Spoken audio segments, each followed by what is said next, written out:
watching GVTV News. Welcome.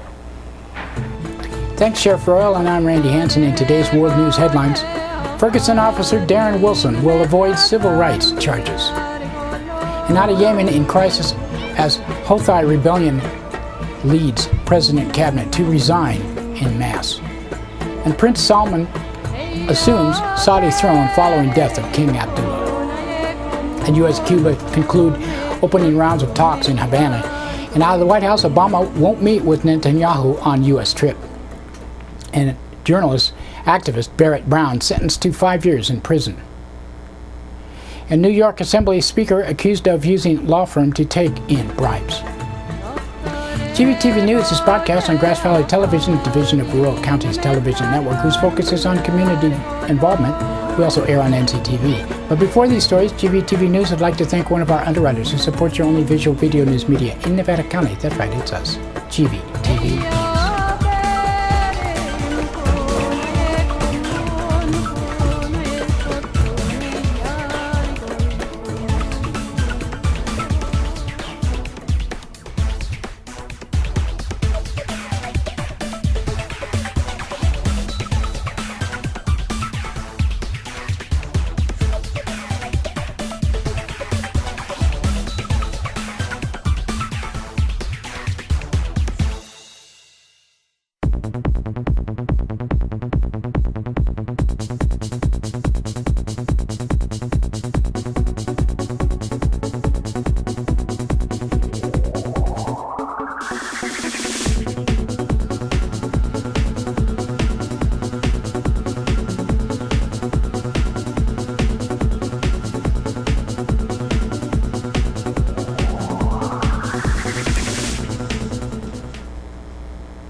In today's first world news story, Justice Department is poised to announce it will not bring civil rights charges against police officer Darren Wilson for shooting the unarmed American teenager Michael Brown in Ferguson, Missouri. The New York Times reports Attorney General Eric Holder, the thief, will have the final say, but will almost certainly side with investigators who are recommending no charges.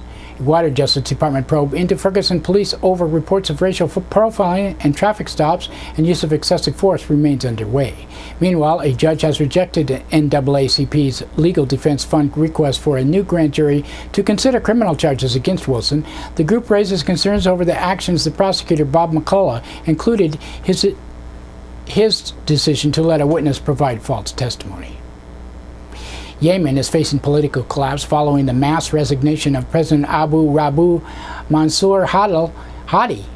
His prime minister and the entire cabinet. The Thursday exodus came just hours after the Shia Houthi rebels stormed the presidential compound in the capital city of Sana'a. Hadi said he could not continue in office with Houthis allegedly broke the peace deal to retreat from key positions and return to increased political power. And King Abdullah bin Abdullah of Saudi Arabia has died at the age of 90. Abdullah was one of the world's wealthiest, most powerful men, controlling a fifth of the known global petroleum reserves. King's half-brother, Crown Prince Salman, has now assumed the throne. Well, and who knows? Let's see. He seems like he's a pretty good guy. Let's hope he still sides with the U.S. United States and Cuba has wrapped up the first round of historic talks in Havana. The two sides met as part of an effort to restore full diplomatic ties for the first time in more than half a century. Head of the U.S. delegation, Assistant Secretary of State Roberta Jacobson, said while progress was made, there's no timeline for the reopening of U.S. Embassy in Havana. And also, she said, I can't tell you exactly when this will happen. We are all working through any issues as quickly as we can. We will do that as soon as we can resolve all the functional issues that we need to address.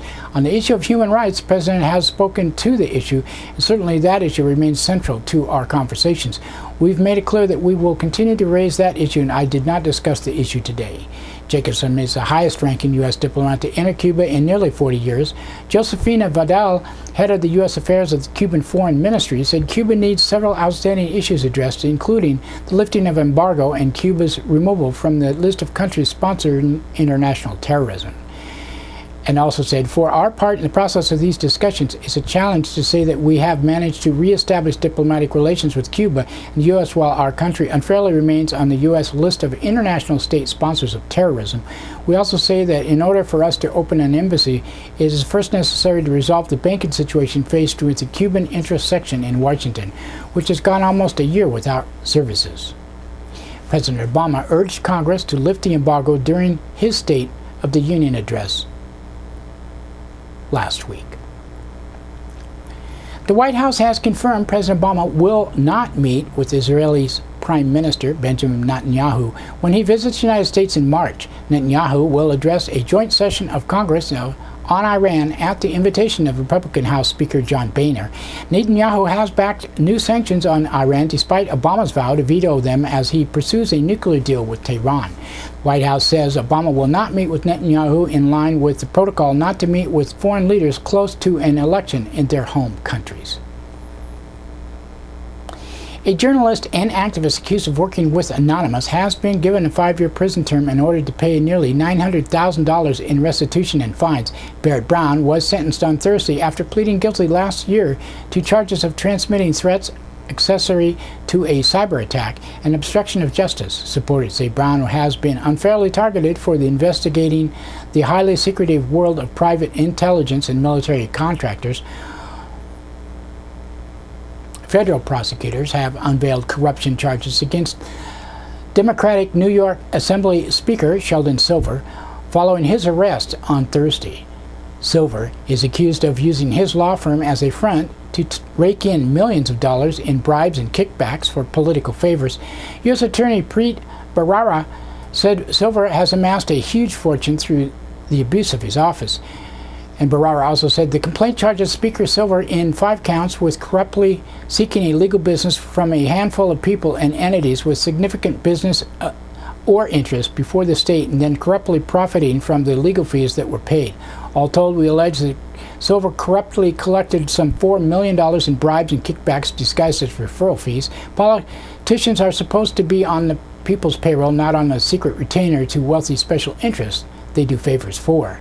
A Democrat, Silver has been New York Assembly Speaker for over 2 decades. This judge has issued seizure warrants to block him from accessing the nearly $4 million spread over the 8 accounts. In brief comments to reporters outside the courthouse, Silver maintained his innocence and said, "I am happy the issue is coming to be aired in the legal process. I am confident, and when all the issues are aired, I will be vindicated. Thank you." Unquote. Silver is the latest in a series of New York lawmakers to face corruption allegations. His arrest has brought new scrutiny on Governor Andrew Cuomo's decision to abruptly shut down the Anti-Corruption Moreland Commission last year. And that's it for the world news today. Now another thanks to one of our underwriters who supports your only visual video news media in Nevada County. That's right, it's us, GVTV News.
That's right, it's time for the police blotter, and pictures in the blotter. Now, these actual events from use for visual aid only.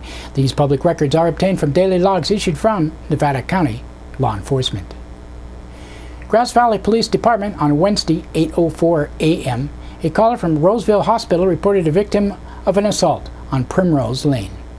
8:21 a.m., a caller from 500 block of Escaton Circle reported multiple scams with senior centers. At 9:17 a.m., a caller from Highway 174 and Ray Street reported graffiti on tennis courts. 10:03 a.m., a caller from 500 block of Sutton Way reported check fraud and a Craigslist scam. And 10:17 a.m., a caller from 700 block of Taylorville Road reported a dine and dash for $11.55. 10:28 a.m., a caller from 500 block of Partridge Road reported identity theft. And 10:49 a.m., a caller from 100 block of South Church Street reported the loss of a debit card and $260 in cash. 11 a.m., a caller from 300 block of Sutton Way reported a 2-year-old running around. The child was reunited with its parents. 12:40 p.m., a caller from 300 block of Pleasant Street reported a missing 2-year-old girl who was found. 12:51 p.m., a caller from the hospital reported being bored in the ER and was advised on the proper use of 911. At 1:45 p.m., a caller from 100 block of Upper Slate Creek Road reported a man who had outbursts that involved firing a gun in the air and breaking out windows in his own vehicle. At 5:13 p.m., a caller from 600 block of Freeman Lane reported a dog attacked a dog. 5:19 p.m., a caller from Business 700 block of South Auburn Street reported an attempted burglary. And 6:06 p.m., a caller from Brentwood Avenue reported a person punching walls.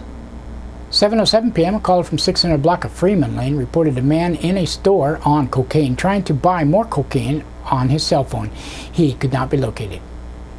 And 7:17 p.m., a caller from 800 block of Old Tunnel Road reported a man peering into vehicles who then took off running. 8:23 p.m., a caller from 100 block of Neal Street reported a man stole a 12-pack of strawberry margaritas. He could not be located. 9:02 p.m., a caller from Mill Street reported 2 men in a fight over drugs. They could not be located. 11:28 p.m., a caller from 1700 block of East Main Street reported a physical fight involving a man and a woman. They said it was verbal only. And Thursday, 1:23 a.m., a caller from 300 block of 2nd Street reported hearing a woman screaming it was a party and they were taking it inside. 2:08 a.m., a caller from Business 700 block of South Auburn Street reported a vending machine had been broken into. In Nevada County Sheriff's Office on Wednesday, 9:02 a.m., a caller from Golden Stair Way reported a possible squatter. No one was located.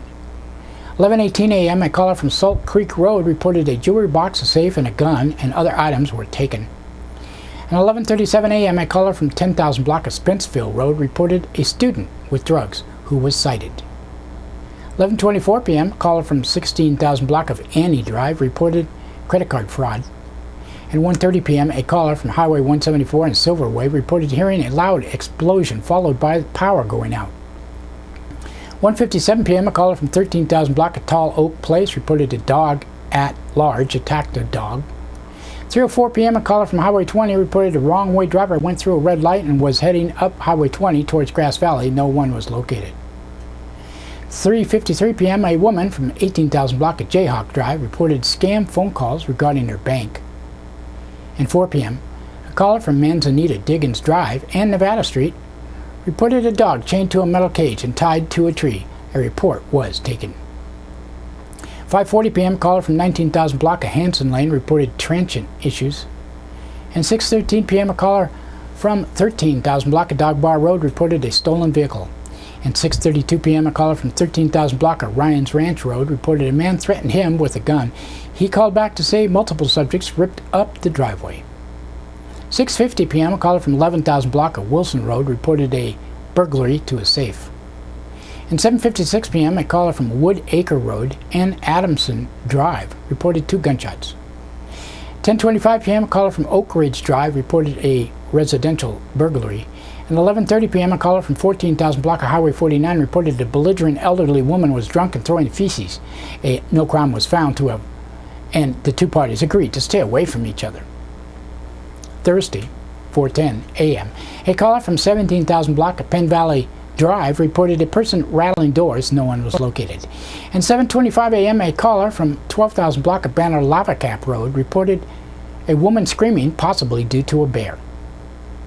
And Nevada City Police Department on Wednesday, 5:03 p.m., a caller from Lost Hill Court reported an unattended fire in the woods.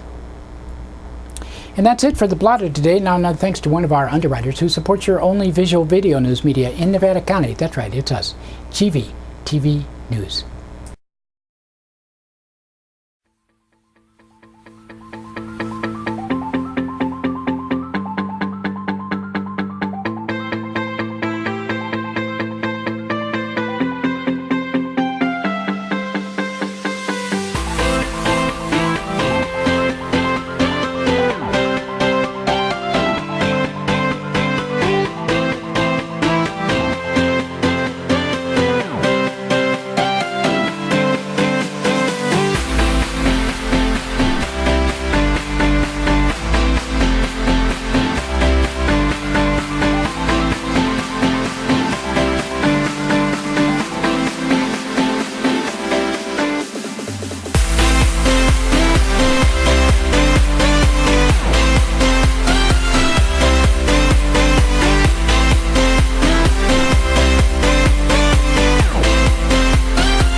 In today's local news headlines, Sandy Woods, Nevada County's Fairgrounds CEO, announces retirement.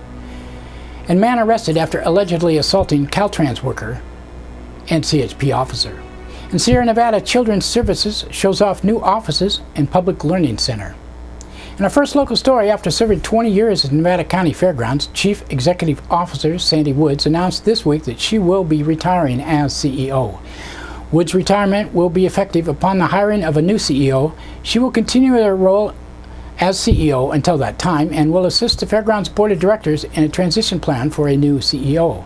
Woods has worked at Nevada County Fairgrounds since 1995, where she started as deputy manager and has served as CEO since 2009. Additionally, Woods has served as a member of the Board of Directors of the Western Fairs Association since 2005 and served as the WFA Board President in 2012. She's former chair of the California Fairs Alliance, which provides advocacy and resource development for the network of California Fairs. Woods is recently inducted into the Western Fairs Association Hall of Fame and recognized for her dedication and significant contributions to the fair industry.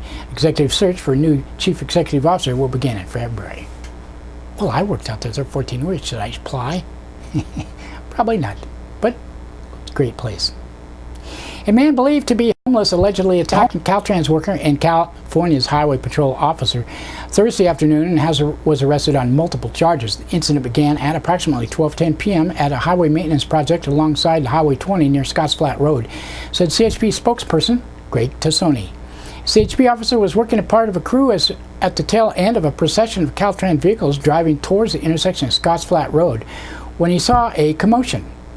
A man who was standing on the roadway edge reportedly was confronting the Caltrans personnel by screaming at them and then jumped onto the hood of a vehicle. The man, later identified as Tommy Andrew Warren, 59 years old, then got off the vehicle and began striking a male Caltrans employee in the head and upper body. He was shouting obscenities, Tassoni said. He was saying that the roadway belonged to him. According to Tassoni, Warren began punching the Caltrans employee as he was trying to exit his vehicle. CHP officer was a short distance away and responded to assist. Warren reportedly initially refused to comply with the officer, but submitted when confronted with a taser. After the CHP officer placed him in handcuffs, Warren tried to strike the officer by lunging and partially striking the officer on the chin. A brief struggle ensued, and the officer ultimately placed him into the rear of the CHP patrol vehicle. Both Warren and CHP officer received minor injuries during the struggle, Tassoni added. The Caltrans employee was not injured. Warren initially was medically cleared, but then was being evaluated for his mental capacity. He is facing a number of felony and misdemeanor charges, including battery and resisting or obstructing a state peace officer. In our last story, staff, clients, and supporters of Sierra Nevada's Children's Services gathered Thursday to celebrate the nonprofit's new office space, including a recently completed learning center that is open to the public. The organization, which helps administer county and state child care subsidies for income-eligible families and also provides resources for parents, children, and child care providers, officially moved into the Sierra College Drive space in July. However, staff have spent the last several months putting the finishing touches on the Learning Center, and we're proud to show it off. I just love it because everyone's so excited about it, said Craig Phillips, the organization's executive director. When kids come in, their reaction, it thrills me. The Learning Center features 2 adjoining rooms. The first has a large table to host meetings and conferences. That room also serves as a resource library with shelves lined with toys and educational science kits for children and resource books for parents and child care specialists. Visitors can check out the resources for up to 2 weeks, said Kitty Philomonov, the organization's program director. The second room was designed to be a model, a quality child care home. The space includes an area for parents and children to sit, as well as the smaller tables and chairs for activities. There's also an area for children to play with building blocks and other toys, and a corner with costumes and a small stage. In addition to being bigger and brighter than the Learning Center at the organization's previous office space over on South Auburn Street, the new Learning Center also provides increased functionality. In the old space, the conference room, the group used to host provider trainings, and the Learning Center and play space were in 2 different floors. Now groups will conference right next to the play space. It allows us to do provider trainings and have the play space right there as a model when we're working with providers on how to set up a space, why they want the structure and environment in a certain ways. Brenda Frey, who runs Brenda's Child Care in Grass Valley, said she uses several of the services the Sierra Nevada Children's Service offers. She stopped by the opening to check out the new space and said, "I love it. I think it's a lot more professional, and it seems like there are a lot more updated resources. I can't wait to have a meeting in the meeting room." The new space is open to the public, said Phillips. Parents and children are welcome to read books, play with toys, and simply relax. It's here, it's available, it's ready to go. Philomonov also hopes the new location, which is close to both Nevada Union High School and Sierra College, will motivate visitors to swing by. Before we were tucked away in a residential zone, so no one drove by and saw our sign. We're hoping that more central location, close proximity to the high school and college, that this will make it easier for parents to just drop by and use our services. Great place, check it out.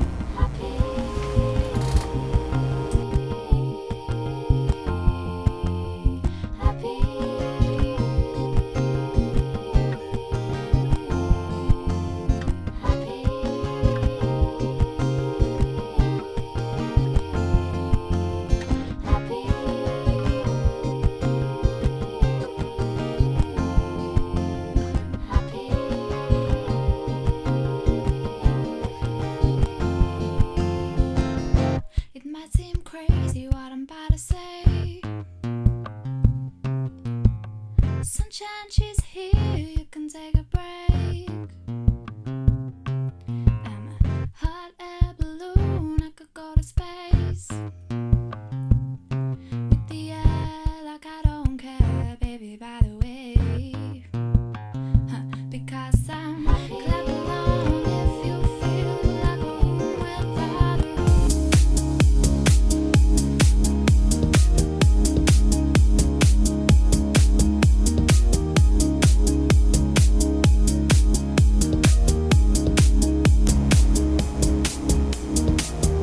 Grass Valley Television brings you local and world news, and we broadcast our 30-minute show 6 times a day on NCTV, Public Access, Comcast Cable, Channel 11 and 18. Also, we're on Sudden Link, Channel 16 and 18. We have 3 amazing series: Music, a 30-minute weekly show that airs 4 times a week, and Pride, Integrity, Guts, and Service, hosted by Sheriff Keith Royal and me on a bi-monthly series, plays 4 times a week. We're your community media, and if you have a business and would like to underwrite our shows, we offer almost 200 30-second spots a month on Comcast and Suddenlink. We also stream live on NevadaCountyTV.org and video on demand there, and our own websites, GVTV.org and GrassValleyTelevision.com. We also post to several Facebook pages and YouTube, Vimeo, Blip.tv, and many other sites on the web where we mirror our shows. We provide 30-second spots and a 60-second spot for you to embed on your webpage or whatever you want to do with it. For more information, you can call us at 362-8889 or email grassvalleytelevision@gmail.com. We will be happy to explain how your support of us will help us support you. Grass Valley Television also does special programs in the community, and we also mention our underwriters and make sure your customers will see what you do when you're open and where you are. We thank the many businesses that already have supported us: Christopher's Deli and Catering, Station House, D. Martini's Spring Hill Pharmacy, Grass Valley Eye Care, Serendipity, B&C Hardware, Booktown, Ron's Real Records, S&K Auto Repair, Centerville Auto, and many more.